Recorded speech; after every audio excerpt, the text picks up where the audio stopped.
You know, the great thing about not having a bunch of people on the mountain is that you can shower outside. I love showering outside. Living off grid, I'm the boss of whatever I need to do in my life. But what is life without love? Living out here, it's definitely hard to entertain a date.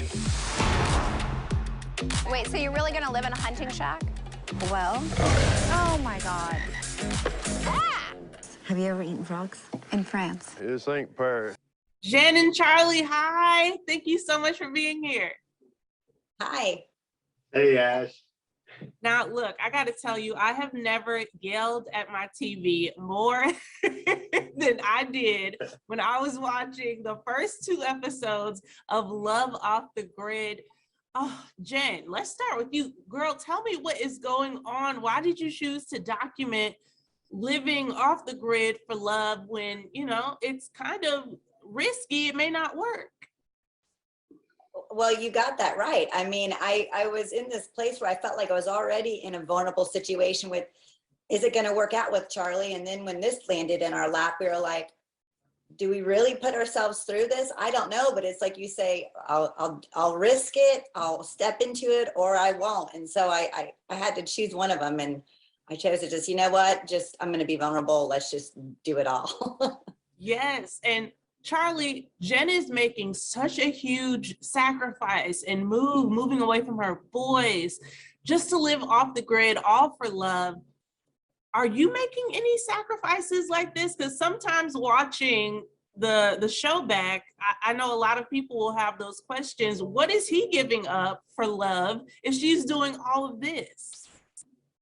Yeah, that's a fair question. And, you know, through this experience, I kind of felt selfish, but Jen, and her greatness always reminds me, you know, she's like, you know, you don't have any children, Charlie, you're 50 years old. And if you make this work with me and I decide to be here, you know, you're making a sacrifice because, you know, could I ever had children? But I truly believe that we've been brought back together for a reason. And, you know, I get 4 sons technically.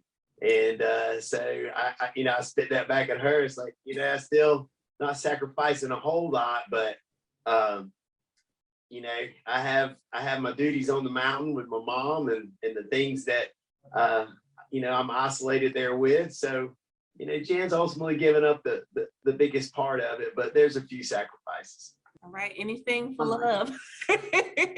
Jen, what was Yes, Lord. You know, what was the hardest part about living off the grid? Once you got there and you got settled in, what was the number one thing that you were like, I just cannot, I don't know if I could do it?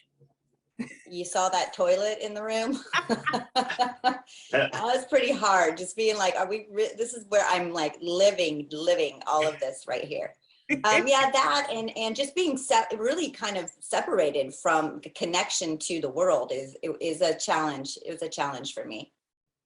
Okay, well, you know what, like I said before, anything for love. I wish you all the best. I hope it works out for you. And you know, we will see what happens later on this season and if it all pans out. Thank you so much for being here.